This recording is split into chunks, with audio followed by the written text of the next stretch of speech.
What about milk? Have we done milk? We've done a lot about milk, yes. What about chairs? Is there something in that? Like what? I don't know. Are they bad? Tables? Have we done bread? Oh my God, we haven't done bread. Look here. It says in Food Standard 2.1.1 that a food that is sold as bread must be bread. Right, well, you stay here and look into that, Mark. The rest of us, places please.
This bit's actually a bit too complicated to explain in some pissy sign. Basically, you want a high amount of whole grains in your bread. The recommended daily intake of whole grains is 48 grams. To get that, look for the term whole grain on the pack. Under the voluntary standard that most bread companies have signed up to use the term whole grain, bread must contain 8 grams whole grain per serve. To use terms like high, rich or a good sauce, they have to have 16 grams per serve or more. And if they have 24 grams or more, they can use terms like very high or an excellent source of whole grain. Or they can say what percentage of the recommended daily intake a serve contains. So check the pack.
Excuse me.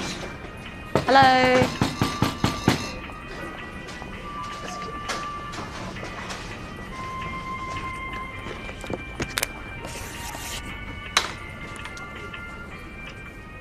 I'd like to buy some bread.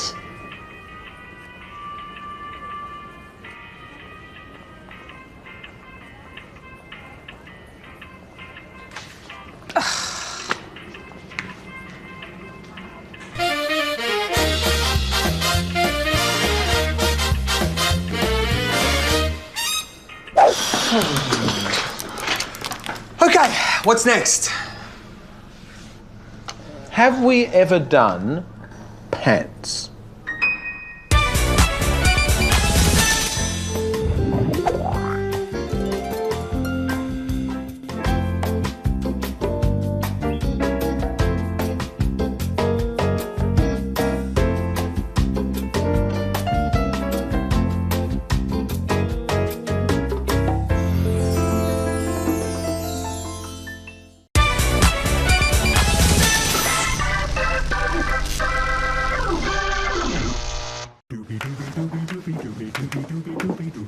What are you doing? It's our anniversary. Our anniversary was in December and you forgot it. Not our anniversary, the anniversary of our electricity contract.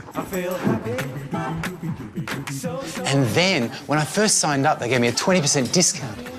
I wonder what they'll give me tonight.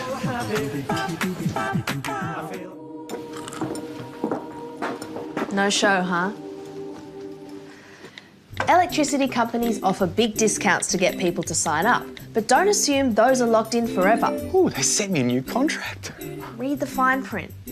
The discounts they offer should last the term of your contract, but only if you pay every single bill on time. When the term of your contract ends, they'll probably move you to a standard contract with a lower or no discount. Well, they cut my discount in half. Electricity contracts aren't set and forget. They'll start taking you for granted if you ignore them, just like a real relationship. I thought we had something that would last forever.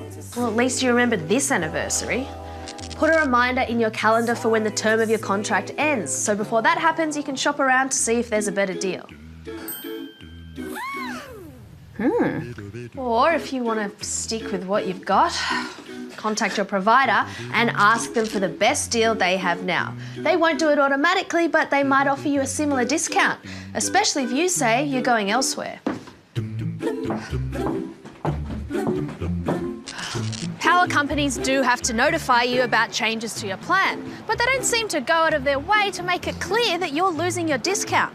One renewal email said, "On the link below, we've outlined the benefits you'll enjoy with your new plan." which actually meant we're cutting your discount by 10%. The government is trying to get providers to use plain English when it comes to notices about your contract changes. I think it's working.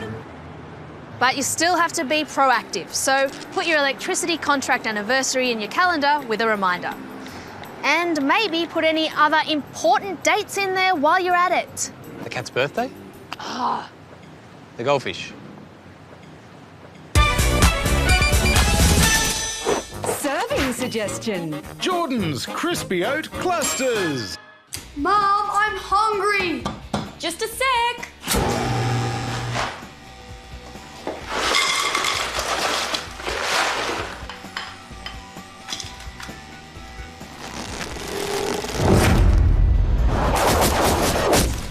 Serving suggestion.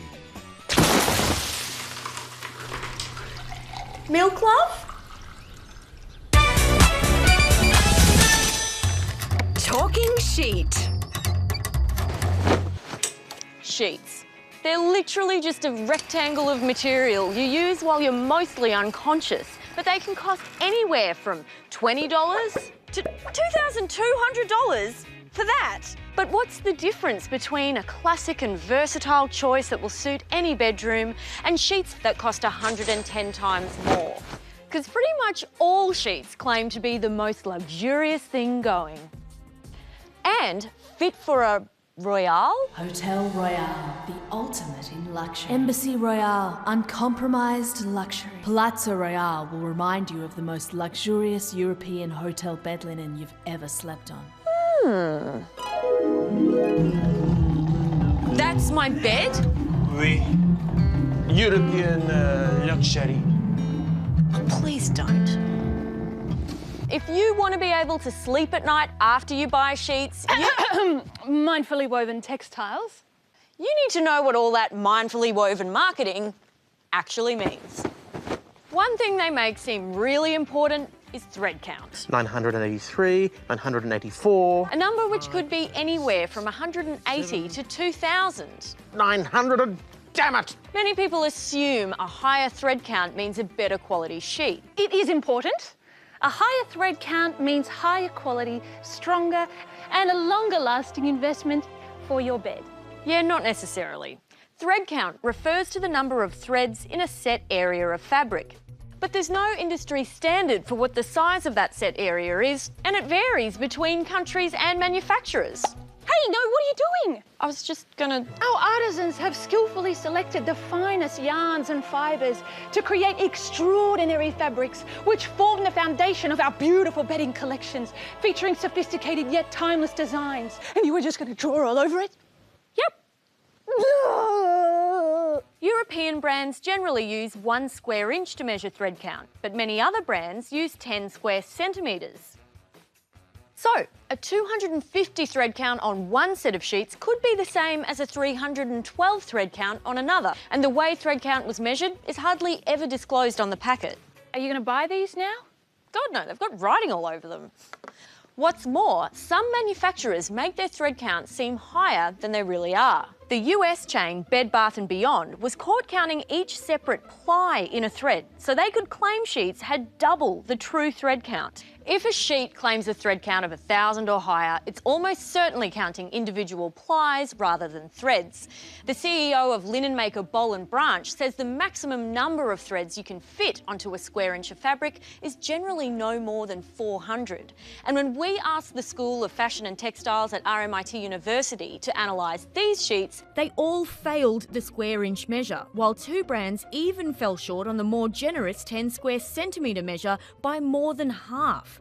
So who knows what standard they're using?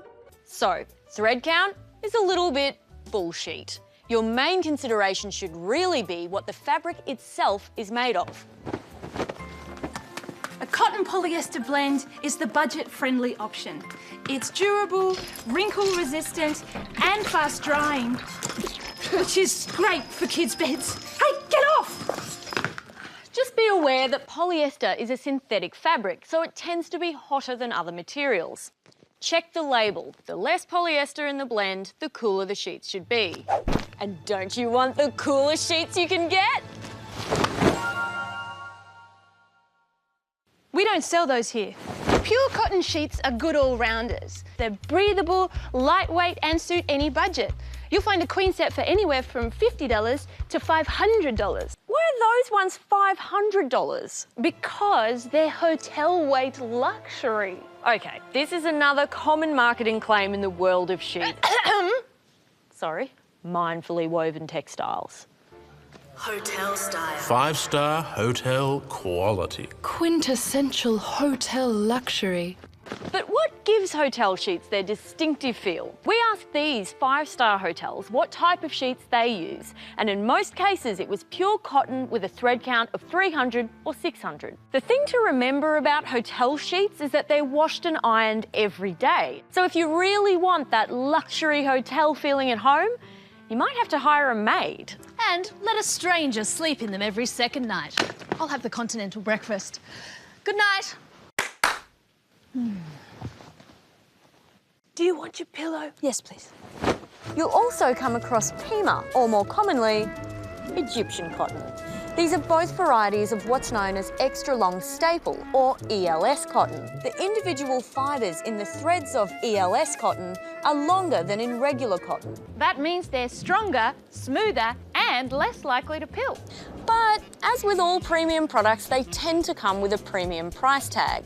A set of Egyptian cotton sheets fit for a queen-sized bed usually costs hundreds of dollars. Though it pays to shop around. We found a set for $59. You should also consider the way the fabric is woven. A percale weave is strong and gives the fabric a crisp feel and a matte look, while a sateen weave feels smoother and looks shinier, but is more prone to snags and pilling. Another type of bed linen to consider is actual linen, as in the fabric made from the fibres of the flax plant, which incidentally was used by the ancient Egyptians to mummify pharaohs. Linen is highly breathable and absorbent, so it's particularly good for sleeping in hot weather. So you'll sleep like the dead all millennia round. Linen is also quite expensive, around twice the price of regular cotton sheets, though it should last decades, if not quite centuries, when cared for correctly. Bamboo is increasingly being used in textiles, and sheets are no exception. You'll often find it mixed with cotton, perhaps even in a bespoke or superior blend. Whatever that means. Bamboo's main selling points are that it's environmentally friendly to produce and has antibacterial and hypoallergenic properties. Cool story. Neither of those things are quite right. It is true that bamboo grows fast and requires less water than cotton. But the intensive process of turning bamboo wood into fabric uses toxic chemicals that aren't exactly green. What's more, although bamboo does have some antibacterial properties in its raw form, by the time it's been through all that processing, those properties are long gone. Sheet makers can add an antibacterial treatment to fabrics after they're made. But that can be done with any kind of fabric. Sure, but bamboo can combat yeast, mould and fungus and eliminate odours. Might I suggest that if you're growing yeast, mould and fungus on your stinky sheets, you try washing them more often? Oh, give me a break. I'm dead. Seriously though, next time you're wanting to make an investment for your bed, remember, don't put too much stock in the thread count. The type of fabric and the weave are much more important. The rest of it is basically just mindfully woven marketing. What to reject when you're expecting. Fetal education. Now, I've been working on the checkout for roughly the same amount of time I was at high school, or about the length of World War II. But even though I know my way around a consumer issue, that doesn't stop me being pummeled with consumer advice now that... You're pregnant. Oh, God. This is so damn exciting. How did you get my address? Now, if there's one thing I know, is that it's vital that your child gets a good education. Oh, that seems fair enough. In the womb. There it is. Read these. How to make babies smarter in the womb. Feed your baby's brain during pregnancy. After all, you're researching for 2 now. I don't think there's a way to make your fetus smarter. You're right. There's not one way. There's 5, 8, 9 wonderful ways to boost baby's IQ while in the womb. Starting with the Baby Plus prenatal education system. Because your womb is the perfect classroom. What is it? You fasten it to your belly and your baby gets its lesson. It's learning right now.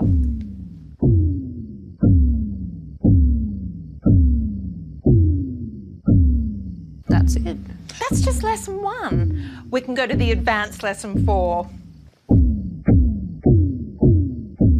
It sounds like a mother's heartbeat. It sounds like the world's lamest nightclub in my uterus. Baby Plus babies reach developmental milestones earlier. They have improved school readiness, strong learning skills later in life, and longer attention spans. And it provides babies' very first comparing and contrasting. Well, contrast those claims with this study in the Journal of Perinatal Medicine, which found that pregnancy music belts seem to be a useless tool for fetal development. So don't waste your $300. Well, for the more budget-conscious uterus stimulation, why not consider the Make Way for Baby DVD? After all, stimulated babies tend to show signs of accelerated development. There's no scientific basis for that. Oh, well then why does this page say scientific basis? I have no idea. It doesn't refer to a single study. And as for fundamental concepts, in order to have adequate development, the brain should be intact. Oh, it's so true. You know, you should also listen to this ultrasound music for the unborn child. Tender lullabies. Oh, you will be tender after playing it through this $200 speaker that you stick straight up your... Please no. Because as we all know, the only way a baby can really hear music is vaginally. Okay, listen. There is no evidence that playing music to your fetus makes it smarter. If you like the classical tunes, or whatever the hell this is, then go nuts. But chances are it sounds pretty muffled and weird to your baby. In fact, playing music loud enough for a fetus to hear it properly could actually damage the mother's hearing. And putting earbuds here, or anywhere, could damage the fetus's ears. Music for a fetus? You guys are getting way ahead of yourselves. Thank you. You need to select the baby's sex first. Oh, God help me. And if God won't help you, use these Select a Sex maternal patches. They're full of all sorts of sexy stuff like royal jelly, Porna Grantes. Oh, no wonder it's 78% effective in sex selection. And what, these patches create a preferential environment for an X or V sperm? They can't even spell the letter Y! I bet their mum didn't use the Baby Plus prenatal education system.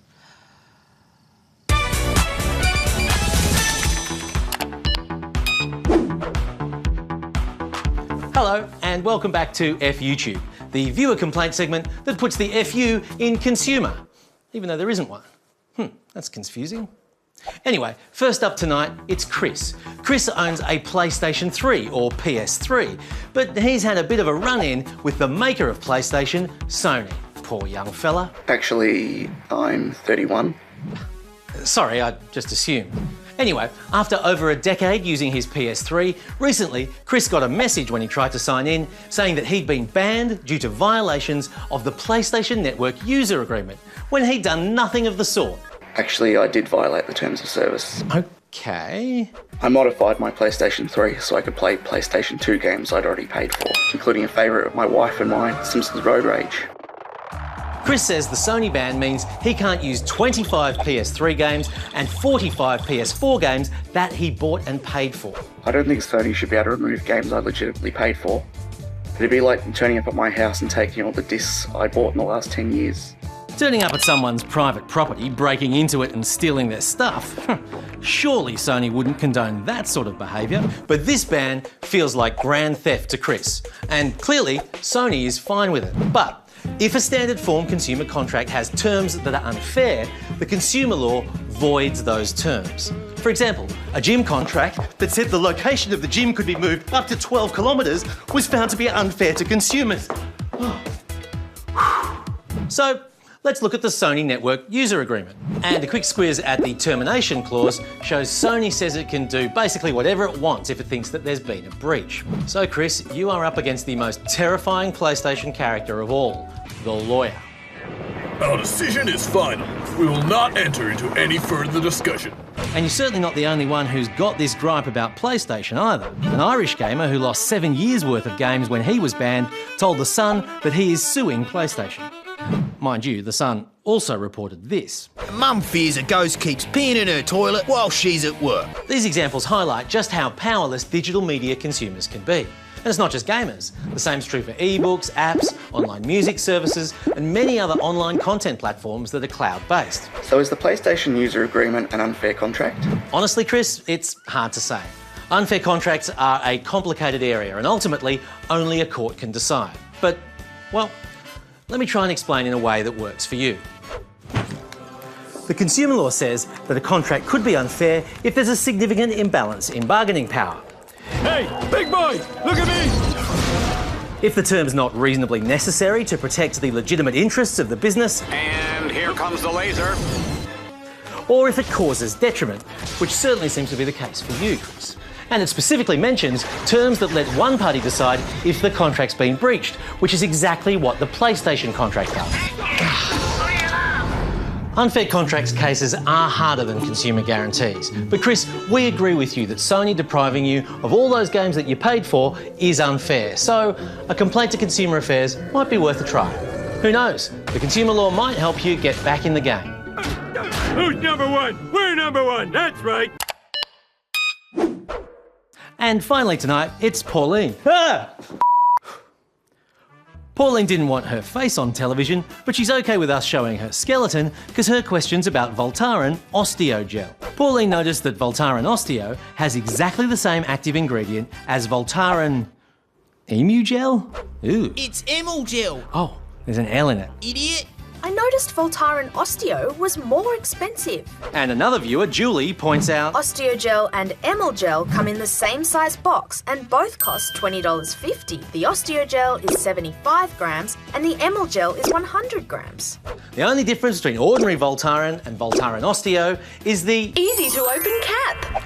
Jack compared the prices per 100 grams, and as he says, $7.50 extra is a lot to pay for a plastic cap. But given that they come in the same size box and are the same price, the extra cost of Voltaren Osteo's easy-to-use cap is easy to miss. The ACCC says Voltaren Osteogel is misleading and deceptive to the 1.8 million Australians, mostly senior citizens, who report having osteoarthritis. The ACCC alleges that Voltaren did things like removing references to osteoarthritis on the pack of regular Voltaren, and it shows that when the ACCC raised concerns, Voltaren didn't stop the Osteogel racket, no. They just added more disclaimer text on the pack and kept on selling their slimy product. What? It's slimy. Oi! The gel, not the emu. Now, Voltaren will respond to those allegations in court, but we couldn't help noticing that Voltaren Osteogel is no longer listed on the Voltaren website. Voltaren told us that they took it off their website in November 2017, just before the ACCC legal action. And they said, "We have recently taken the decision to remove Voltaren Osteogel from the Australian market." But we're told that doesn't mean they're withdrawing it from sale. So consumers who really want to pay extra for bog standard Voltaren with an easy to rip off cap will still be able to get it for a while yet. By the way, there is a different product, Voltaren Osteogel 12 hourly. or as I like to call it, Voltaren up to 12 hourly. It's only available from chemists and has double the active ingredient, so it could be the most effective and cost-effective treatment. But be careful, the pack's quite similar to the dodgy Osteogel. Both have the easy-to-use cap too. Voltaren really loves that cap. Here's what they said when the ACCC started the court case. We believe the design of the packaging helps people with osteoarthritis open the cap more easily. We actually asked some people with osteoarthritis which pack is easier to unscrew, regular or Osteogel. And here's what they said. This one was a bit easier to open. Much easier to open. Not a lot of difference. My arthritis is in my hips, so neither of them make any difference to me, really. And when we showed them how much extra you pay for the easy to unscrew pack, here's what they said to Voltaren. Screw you, Voltaren. Good night.